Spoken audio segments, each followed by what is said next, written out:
My self doctor Janardan Yadav.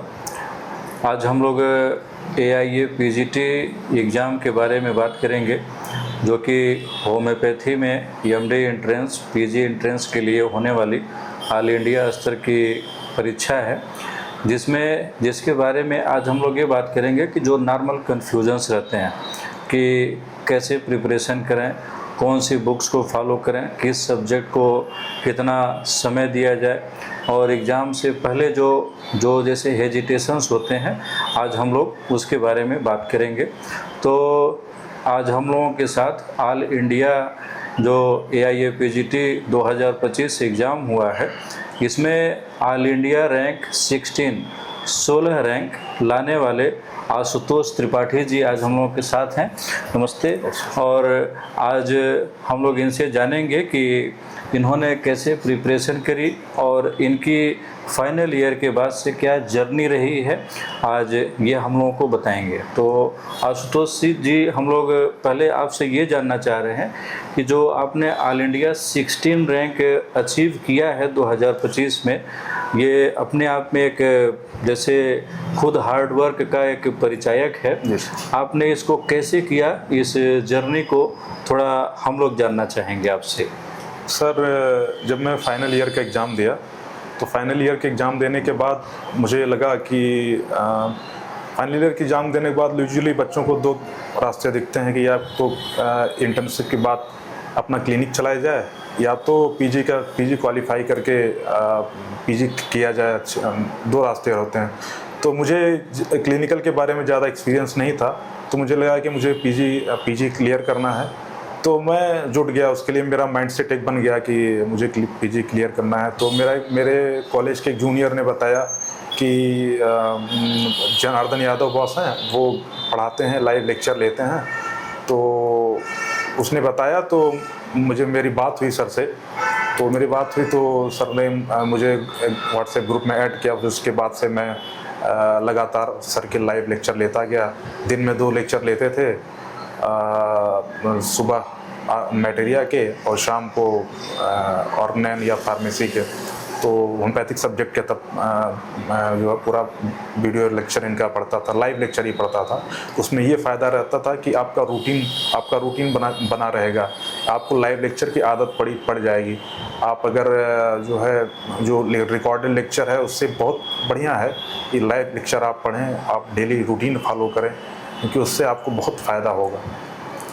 जी आशुतोष जी, ये तो बात हो गई पहली बात कि आपने इस जर्नी को कैसे शुरू किया, आपके जैसे पहला कदम आपने प्रिपरेशन की तरफ कैसे बढ़ाया।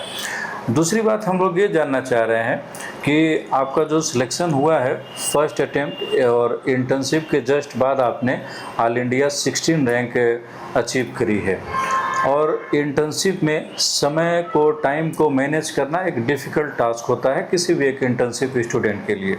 तो आपने इसको कैसे किया कि आप इंटर्नशिप ड्यूटी भी करते थे और उसके साथ साथ आपने पढ़ाई भी किया, तो आपने इस टाइम को उस समय कैसे मैनेज किया?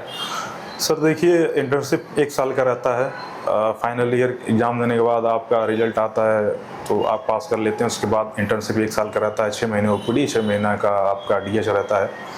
तो OPD में जैसे आपका 8 बजे से लेकर 2 बजे तक मेरी OPD थी, तो ये जो ड्यूरेशन रहता है 6 घंटे का।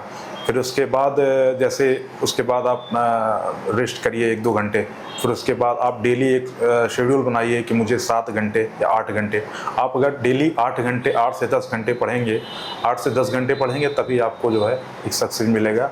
और उसके अलावा जैसे इंटर्नशिप में आप ड्यूटी कर रहे हैं 6 घंटे के अलावा आपको 8 घंटे अतिरिक्त आपको अपने पढ़ने के लिए देना पड़ेगा, क्योंकि सिलेबस लंबा है। अगर आप 8 से 10 घंटे डेली अगर आप नहीं पढ़ेंगे, आप सिलेबस को पूरी तरीके से कवर नहीं कर पाएंगे और आपका सिलेक्शन से पीछे रह जाएंगे। जी, थैंक यू आशुतोष जी। आपसे एक और बात जानना चाहेंगे कि और बातें हम लोग करेंगे, उसके पहले जैसे जब एग्जामिनेशन हॉल से जब आप बाहर निकले थे परीक्षा दे करके, तो उस समय आपको क्या फील हो रहा था, कि क्या लग रहा था कि आप ऑल इंडिया 16 रैंक अचीव करेंगे, ऐसा क्या उस समय फील हो रहा था? सर मुझे उस समय बिल्कुल फील नहीं हो रहा था कि मुझे ऑल इंडिया रैंक 16 आ जाएगी। जी। एक्चुअली मुझे लग रहा था कि क्या मेरा सिलेक्शन भी हो पाएगा नहीं, लेकिन मुझे लग रहा था कि कहीं ना कहीं जो है जब थोड़ा दिन बीता तो कई कोचिंग उसमें ग्रुप में, व्हाट्सएप ग्रुप में लोग क्वेश्चन डिस्कस करते हैं, तो उसमें लगा कि लोग 2-4 क्वेश्चन डेली लोग उसमें बात करते हैं, डिस्कस करते हैं। तो उसमें जब बात करते थे तो मुझे लगता था कि वो क्वेश्चन डिस्कस करते, मुझे लगता था ये मेरा तो सही है, ये मेरा सही है। तो मुझे लगता था कि कहीं ना कहीं मेरा सिलेक्शन हो ही जाएगा, पर मुझे ये नहीं पता था कि मेरी ऑल इंडिया 16 रैंक आ जाएगी। वो तो बस मेरी मेहनत का फल है और भगवान का आशीर्वाद है सर, आप लोग का दुआ है। बिल्कुल ये आपकी मेहनत का ही फल है और आपकी कठिन परिश्रम की ही वजह से ये रैंक आपने अचीव करी है। और इसमें बिल्कुल आपने कंसिस्टेंसी भी दिखाई चीज़ों को लेकर, कंसिस्टेंसी जरूर बिल्कुल जो है।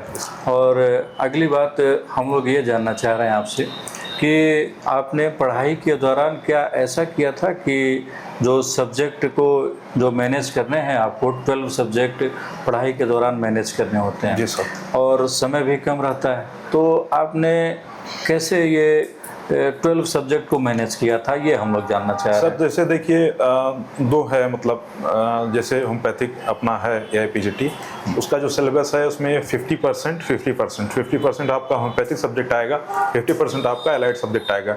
जैसे 12 सब्जेक्ट हैं तो 4 सब्जेक्ट आपका होम्योपैथिक सब्जेक्ट है, 50% वो सिलेबस कवर कर रहा है, 50% 8 सब्जेक्ट आपके वो 50% कवर कर रहे हैं। तो देखा जाए तो आपको दिन को 2 भागों में डिवाइड करना है। आप सुबह 6 से 7 बजे उठ जाइए, 6 से लेके 2 बजे तक या 1 बजे तक आप होम्योपैथिक सब्जेक्ट आप कवर करिए और बाकी 1-2 घंटे रेस्ट करिए। रेस्ट करने के बाद आप रात से या 3 बजे से लेकर रात में 10 बजे तक 7 घंटा का शेड्यूल है आपका, उसमें जो है आप एलाइड सब्जेक्ट कवर करिए। तो इस तरीके से आपको जो है दिन को 2 भाग में डिवाइड करना है, उसके हिसाब से आपको लेके चलना है। जैसे होम्योपैथिक सब्जेक्ट डेली पढ़ना है, आपको डेली पढ़ना है। मटेरिया जैसे सुबह आप उठिए, मटेरिया आप 3 घंटे बहुत, और 3 घंटे या 4 घंटे आपको पढ़ना ही पढ़ना है। उसी बीच में क्वेश्चन भी आप लगाते जाइए। मटेरिया पढ़ा, अगर आप मटेरिया ऐसा नहीं कि आप 5-10 मेडिसिन डेली पढ़ते जा रहे हैं तो आप भूल जाएंगे, नेक्स्ट डे या 1 हफ्ते बाद भूल जाएंगे। उतना ही पढ़िए जितना आप रिटेन कर पाएँ दिमाग में, क्योंकि सारे सब्जेक्ट भी कवर करने हैं। तो 3 घंटा दीजिए होम्योपैथिक सब्जेक्ट, फिर उसके बाद ऑर्गेनाइन, फार्मेसी या रिपर्टरी को समय देते जाइए। फिर उसके बाद जैसे एलाइड में क्या करना है, एलाइड में PM को आपको लंबे तक ले जाना है। जैसे एग्ज़ाम तक आपको PM को पढ़ना है, एग्ज़ाम तक, क्योंकि वो लंबा सब्जेक्ट है। PM को पढ़ना है, फिर SPM भी साथ में पढ़ते जाइए।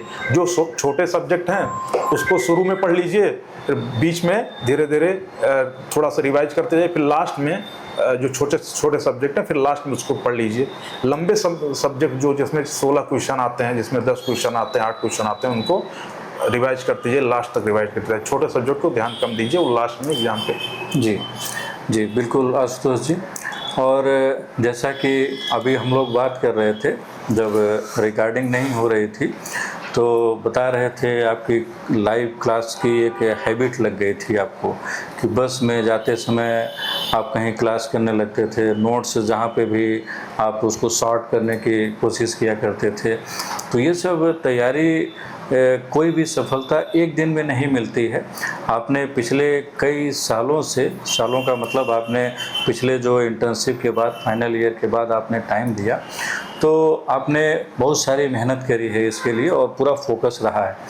अगली बात हम लोग आपसे ये जानना चाह रहे हैं कि जैसे हम लोग, आप अपने जो आने वाले जो जूनियर्स हैं उनके मन में ये एक सवाल रहता है कि ठीक है, हम लोग सिलेबस कवर कर रहे हैं, उसके साथ साथ बुक्स हम लोग प्रैक्टिस के लिए इसको कौन सी बुक से हम लोग क्वेश्चन प्रैक्टिस किया करें, ये ज़्यादा जो है कन्फ्यूजन रहता है। तो आपने कैसे किया, इसके बारे में हम लोग जानना चाहेंगे। जैसे मेरा ये शेड्यूल था कि सर जैसे आपका लाइव लेक्चर था तो होम्योपैथिक सब्जेक्ट आपसे कवर किया था। आपका जो लेक्चर लेता था जी 1.5 साल तक, उसका डेली लेक्चर लेता था, डेली नोट्स बनाता जाता था जी। नोट्स आपके थे जी। और फिर उसके बाद सर क्या करते हैं कि एलाइड में भी पीएम प्रैक्टिस ऑफ मेडिसिन आपने पढ़ाया था जी। और ऑप्स गैनी आपने पढ़ाया था जी। और सर्जरी आपने पढ़ाया था, इन सब के नोट्स मैंने बनाए थे। जी। तो नोट्स को मैं डेली रिवाइज करता था, डेली एलाइड के टाइम में जो मेरा टाइम का रूटीन रहता था, एलाइड के टाइम में पढ़ता था उसको, जो होम्योपैथिक सब्जेक्ट था उसी रूटीन में पढ़ता था, इसका इधर उधर नहीं करता था। तो मैं एक शेड्यूल के तहत चलता था, उसको फॉलो करता था। और सर यही मेरा उसका था कि डेली जो है आपको 10 घंटे देने ही देने हैं, 10-11 घंटे देने ही देने हैं।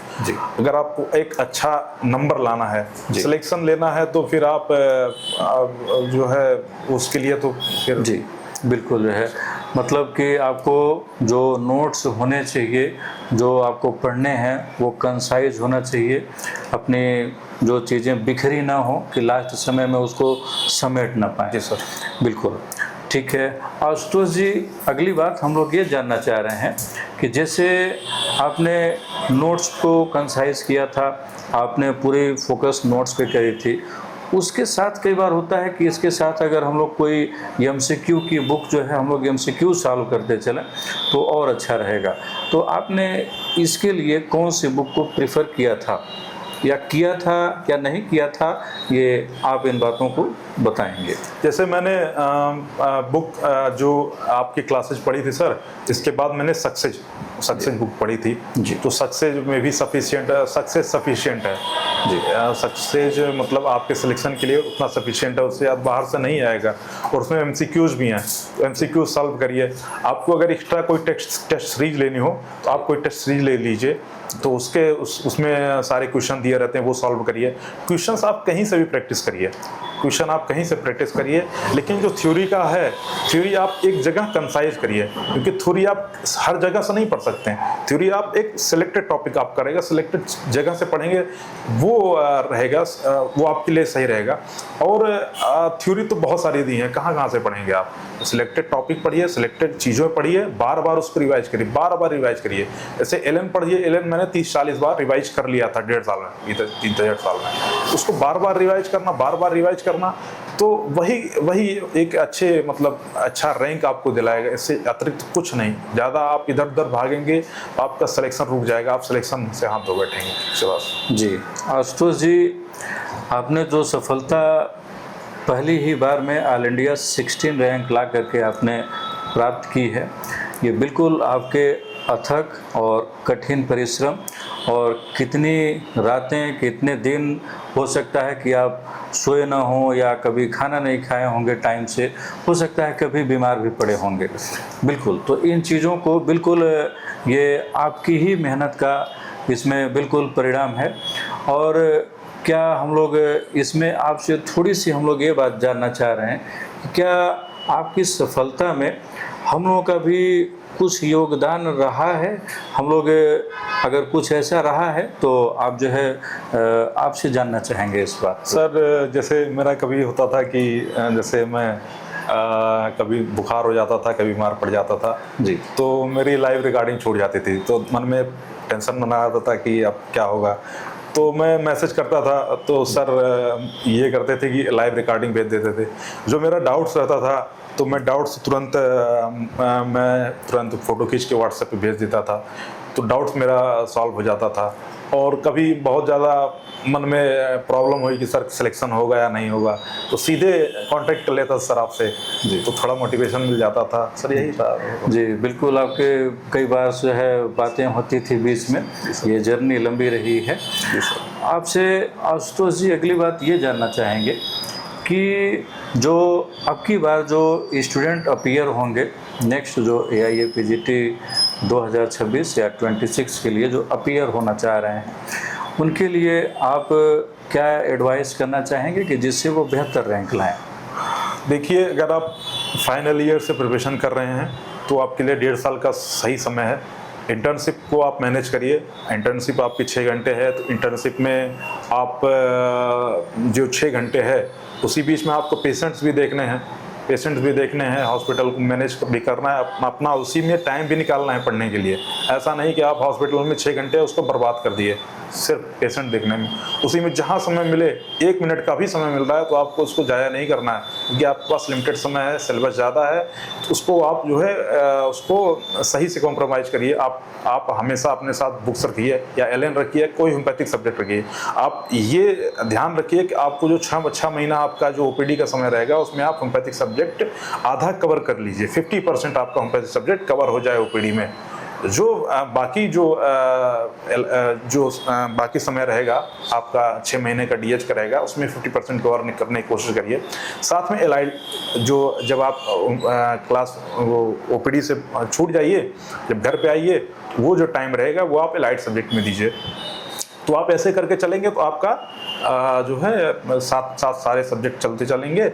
और ऐसा नहीं करना है कि हम आज पीएम लेके बैठे तो दिन भर पीएम ही पढ़ रहे हैं, 3-4 दिन तक पीएम ही पढ़ते जा रहे हैं, ऐसा नहीं हो पाएगा। सारे सब्जेक्ट को सारा सही वेटेज देना है, तभी आपका सिलेक्शन हो पाएगा और अच्छा रैंक आ पाएगा, नहीं तो सिलेक्शन से आप चूक जाएंगे, सीधी बात है। जी बिल्कुल आशुतोष जी, ये तो हो गई बात कि उन स्टूडेंट्स के लिए जो इस साल AIA-PGT 26 में अपीयर होने जा रहे हैं उनके लिए।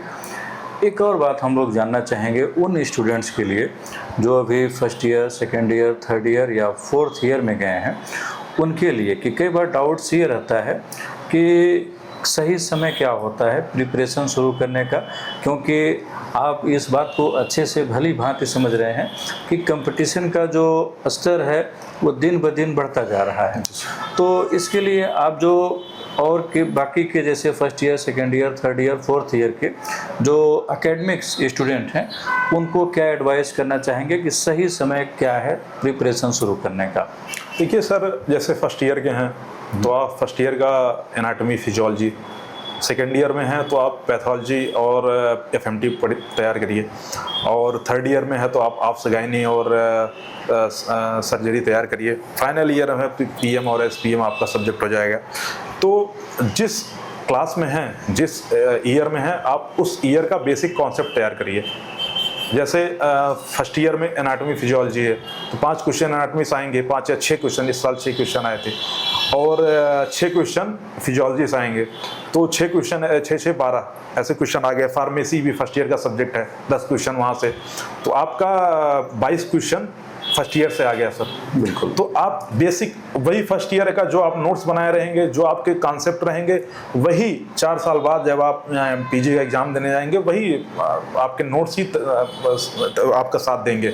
आप नहीं तो आप अगर फर्स्ट ईयर में आप जो है आपका कॉन्सेप्ट नहीं तैयार होगा, आप चीज़ों को सही से नहीं पढ़ेंगे, एनाटॉमी नहीं पढ़ेंगे, तो आप जो है आपको फाइनल ईयर में जब PG एग्जाम देने जाएंगे, बहुत लोग जैसे करते हैं एनाटॉमी आपको छोड़ना पड़ता है, 6 क्वेश्चन आपके ऐसे छूट जाएंगे, आपको एनाटॉमी छोड़ना पड़ेगा। तो क्यों आप ऐसा करेंगे? तो फर्स्ट ईयर का है, फर्स्ट ईयर का कॉन्सेप्ट, बेसिक कॉन्सेप्ट जो है वो एक नोट्स बनाइए, प्रॉपर नोट्स बनाइए। ये ध्यान में रखिए कि हम जब 4 साल बाद PG के एग्ज़ाम देने जाएंगे, ये हमको हमारे एग्ज़ाम में मदद करेगा। इस तरीके से आप फर्स्ट ईयर में है तो फर्स्ट ईयर का, सेकेंड ईयर में second year, third year, final year. जी बिल्कुल आशुतोष जी। अगली बात हम लोग आपसे ये जानना चाह रहे हैं कि जैसे आपने इतनी जो लंबी यात्रा है, एक मुश्किल जर्नी है, इसको आपने कवर किया, तो एक ह्यूमन लाइफ में कभी दुख, कभी सुख, कभी जैसे पॉजिटिव हैं तो कभी नेगेटिविटी, ये सबके साथ होता है। तो क्या आपके भी साथ ऐसा हुआ, और अगर हुआ है तो आपने उस सिचुएशन को कैसे फेस किया? हाँ सर, बिल्कुल होता है, सबके साथ होता है। जी बिल्कुल। सुख दुख तो एक ही साथ रहते हैं, एक ही पहिए के 2 पहलू हैं, एक ही सिक्के के 2 पहलू हैं जी। तो सर जैसे क्या करते थे कि जो टेस्ट सीरीज देता था, जैसे आपका टेस्ट देता था जी, और भी कई टेस्ट सीरीज देता था, तो उसमें रैंक मेरा ऊपर नीचे होता था। जैसे मैं जो अचीव करना चाहता हूँ तो मैं सिलेक्टेड टॉपिक पढ़ा रहा था तो उसका टेस्ट होता था, बॉस देते थे कि सिलेक्टेड टॉपिक आप देते थे तो सिलेक्टेड टॉपिक का टेस्ट रहता था। उसमें क्या होता था कि अब रैंक ऊपर नीचे आती रहती थी, मेहनत करने के बाद भी मेरा उतना नंबर नहीं आ पाता था और लोगों का मुझसे ज़्यादा आता था, तो मैं थोड़ा डिप्रेस रहता था। लेकिन डिप्रेस कितना दिन आप डिप्रेस रहेंगे, भी 2-3 दिन रहेंगे, फिर उसके बाद आपको फिर से काम पे लग जाना है, क्योंकि आपका लक्ष्य ये जो है बहुत बड़ा लक्ष्य है, उसको आपको अचीव करना है। डिप्रेस आपको ज़्यादा नहीं, मतलब 2 दिन के लिए आपको थोड़ा अपने आप को थोड़ा रहेगा मन में कि यार हम इतना मेहनत किए नहीं हो पाया हमारा, लेकिन फिर से आपको लग जाना है, निराश नहीं होना है, क्योंकि जब तक आप उसमें अपने आप को उसमें घिसेंगे नहीं, जब तक आप अपने लक्ष्य को आप देखिए। आप छोटे मोटे लक्ष्य को ना देखिए कि मेरा टेस्ट में इधर 9 नंबर आ गया, होता रहता है, सब चीज़ें अप डाउन होते रहते हैं, लेकिन मेन लक्ष्य को आप देखिए, आप निरंतर पढ़ते जाइए, कंसिस्टेंसी बनाए रखिए, आपको सफलता जरूर मिलेगी कि आप एक दिन अच्छी रैंक हासिल करेंगे, मेरा यही कहना है। जी बिल्कुल आशुतोष जी, और ये बात सही है कि एक ह्यूमन लाइफ में कभी दुख तो कभी सुख, ये सबके साथ होता है, तो उन चीज़ों से घबराना नहीं है और डिप्रेस नहीं होना है। अपने लक्ष्य को लेकर के लगातार कंटिन्यू हार्ड वर्क करते रहनी है। ये बात हम लोग सभी लोग जानते हैं कि कंटिन्यू लगे रहना है, लेकिन जो रेस होती है आशुतोष जी, रेस कोई भी दौड़ चल रही है, उसमें विनर वही होता है, जीतता वही है कि जो कांस्टेंट चल रहा है और लास्ट के समय में जो थोड़ा फास्ट चलता है। हाँ सर, तो क्या ऐसा कोई स्ट्रेटजी, कोई तरीका जो आपका एग्ज़ाम से कुछ दिन पहले, जैसे 1 महीने 2 महीने पहले जो पीक टाइम होता है, जी सर, उस समय क्या आपने कुछ अलग से अपना रूटीन या स्ट्रेटजी प्रिपेयर किया था? सर मेरी कोई ऐसा कुछ खास नहीं था, मैं बस ये है कि मेरा एक सिलेक्टेड टाइम था कि फाइनल ईयर के बाद से मेरी मेन प्रिपरेशन चालू हुई थी जी। तो मैं उसको ये चीज़ दिमाग में रख के चल रहा था। मेरे सीनियर्स गाइड भी करते थे कि जब तुम्हारा 2 महीने एग्जाम बचा रहेगा या 1 महीने एग्जाम बचा रहेगा, उसमें प्रेशर रहेगा जी, तो सारी चीज़ें आपको रिवाइज करनी पड़ेंगी जी। तो उस हिसाब से आप एक ऐसा कंसाइज, एक ऐसा कंपाइल करके आप नोट्स बनाओ कि मतलब जो उस टाइम पे भी आप रिवाइज कर पाओ जी। तो मैं वो चीज़ें ध्यान में रखता था। जैसे मैं रिपर्टरी में क्या करता था, रिपर्टरी में मैं एसकेटी से पढ़ा था, एसकेटी में कुछ रूब्रिक्स थी, बॉस आप पढ़ाए थे और कहीं सक्सेस के जो रूब्रिक्स थे उनको एक जगह कंपाइल कर लिया था। 4-5 पेज का A4 साइज का पेपर आता है, उसमें सारे छोटा छोटा करके उसमें सारे कंपाइल कर लिया था। और लास्ट के एग्जाम के 1 महीने पहले मैं क्या करता था, सारे रूब्रिक्स पढ़ता जाता था, वो मेरे लिए काफ़ी ईजी हो गया था।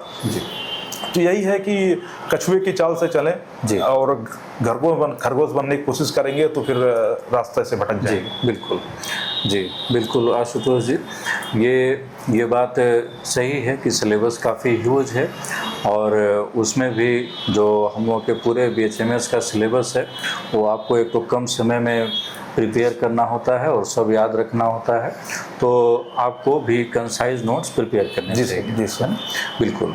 अगली बात जैसे ये होता है कि सबसे ज़्यादा प्रेशर किसी भी स्टूडेंट के लिए एग्ज़ाम के दिन जब वो तैयार हो रहे होते हैं, 1 दिन पहले, उस समय कई बार रात को नींद नहीं आती है कि अगले दिन एग्ज़ाम है और उस बात को, क्योंकि वो सबसे इम्पॉर्टेंट टाइम होता है, उस दिन अगर आपने सोया नहीं है, नींद आपकी प्रॉपर नहीं है, तो हो सकता है कि अगले दिन आपको याद ही न पड़े या तबीयत भी खराब हो जाती है कई बार एग्ज़ाम में। जो लास्ट डे था, डे बिफोर एग्ज़ाम, तो उस दिन आपने क्या किया था और आपने कैसे, जो मेंटल प्रेशर है, बहुत ज़्यादा उसमें प्रेशर होता है, टेंशन होता है, आपने कैसे उसको मैनेज किया था? सर जैसे मेरा था कि एग्ज़ाम के 1 दिन पहले मैंने पढ़ाई छोड़ दी थी जी, क्योंकि मैं अपने माइंड का प्रेशर रिलीज कर रहा था। तो मेरा क्या था कि 1 दिन पहले मैं एग्ज़ाम के सेंटर पे चला गया, थोड़ा घूमा, रिलैक्स महसूस किया, अपने आप को, माइंड को फ्री किया। तो इसके बाद मूवी वगैरह देखा, थोड़ा मेंटली थोड़ा फ्री हुआ मैं। रात में मम्मी वगैरह बात किया, थोड़ा मानसिक सांत्वना मम्मी ने दिया, मम्मी पापा ने मेरे दिया। और ऐसे सर आपसे भी बात हुई थी 1 दिन पहले, तो थोड़ा मन को शांति मिली सर। और जब एग्ज़ाम के दिन मैं जब एग्ज़ाम देने के लिए गया तो फिर एग्ज़ाम के सेंटर पर बैठ के फिर हनुमान चालीसा पढ़ा था जी। तो मैं भगवान को याद किया कि भगवान अच्छा करें। तो खैर आपका मेहनत तो साथ थी, भगवान के दुआएं भी साथ थी, आपका आशीर्वाद भी साथ था। बिल्कुल है ये चीज़ें। और ये बात रही कि जिसमें आपने इस लंबे दौर और पूरी BHMS की जस्ट इंटर्नशिप ख़त्म होने के बाद ही आपने पहले ही साल में आपने जो है इतनी अच्छी rank all India 16 rank achieve की है। अब थोड़ी सी आगे की बात आपसे जानना चाहेंगे कि अब तो आप जा रहे हैं कॉलेज में, तो क्या कोई ऐसा प्लानिंग है कि ये सब्जेक्ट लेना चाहेंगे और कौन सा इंस्टीट्यूट में आप जाना चाहेंगे, अपना कौन सा इंस्टीट्यूट आप ऑल इंडिया में आप प्रीफर करेंगे? सर इसमें मेरी चॉइस है कि मैं NIH कोलकाता जाना चाहूँ, क्योंकि मुझे आगे इस फील्ड में रिसर्च करना है सर जी। तो मैं एक होम्योपैथी को एक अलग तरीके से वर्ल्ड में रिकॉग्नाइज कराना चाहता हूँ। एक जो समाज में एक स्टिग्मा है होम्योपैथी के प्रति, जो लोग में एक धारणा है कि होम्योपैथी ऐसी है वैसी है, काम स्लो काम करती है, मैं इस धारणा को ख़त्म करना चाहता हूँ। मैं एक साबित करना चाहता हूँ कि ये नेचर के द्वारा बनाई जो पद्धति है ये इससे बढ़कर कुछ नहीं है जी, आप इससे आगे नहीं जा सकते हैं। तो मैं इस फील्ड में इसको एक पीक तक ले जाना चाहता हूँ सर। जी बिल्कुल जो है, जी बिल्कुल जो है। तो ये आशुतोष त्रिपाठी हम लोगों के साथ आज रहे। इन्होंने अपनी बातों को इन्होंने जैसे प्रिपेयर किया था और जो समस्याएं इन्होंने खुद से महसूस करी थी उसको इन्होंने हम लोगों से शेयर किया है और इनकी बातों से हम लोग मोटिवेट होंगे और हम लोग ये भी ध्यान रखेंगे कि हम लोगों को भी सिलेबस कंसाइज करना है और जो फोकस रखना है, डाइवर्ट नहीं होना है चीज़ों पे, है ना। इन चीज़ों को हम लोगों को ध्यान रखना है। और आशुतोष जी, हम लोग अगर आप कुछ और जो अपकमिंग जनरेशन जैसे होम्योपैथी को लेकर के कई बार लोग डिप्रेस होते हैं, है ना, तो आप उनके बारे में क्या कहना चाहेंगे? जैसे मेरे जूनियर्स हैं, मुझे बार बार जैसे कुछ दिन पहले मुझे एक जूनियर ने मैसेज किया कि बॉस मैं डिमोटिवेटेड हूँ, इसमें क्या स्कोप है। मैं आपसे यही कहना चाहूँगा, स्कोप छोड़िए, स्कोप का इसका कुछ नहीं है। आप डॉक्टर हैं, आप लगे रहिए, मेहनत करिए, निरंतर कंसिस्टेंसी बनाए रखिए। सारे सिलेबस एक जैसे हैं, सारी पैथी में, एलोपैथी, होम्योपैथी, आयुर्वेदा, सारे सिलेबस एक जैसे हैं। आपको मेहनत करनी है, आपको एक आप लक्ष्य बनाइए कि मुझे इसके पीक तक जाना है, उसके शिखर तक जाना है। जब आप वो लक्ष्य बनाएंगे, कोई भी पैथी खराब नहीं होती, सारी पैथियाँ अच्छी होती हैं। आप उसके शिखर तक जाइए, उसके शिखर तक जाइए और मेहनत करते जाइए और दुनिया में एक अपनी पहचान बनाइए, एक अलग पहचान बनाइए। जी, thank you so much Ashutosh ji कि आप हम लोगों के बीच में आए और आपने अपनी बातों को शेयर किया। और हम लोग ईश्वर से आगे हम लोग यही कामना करेंगे कि आपका जो फ्यूचर है, जो भविष्य है, आप निरंतर होम्योपैथी को और ख़ुद को आगे बढ़ाते जाएं। ठीक है, धन्यवाद, थैंक यू।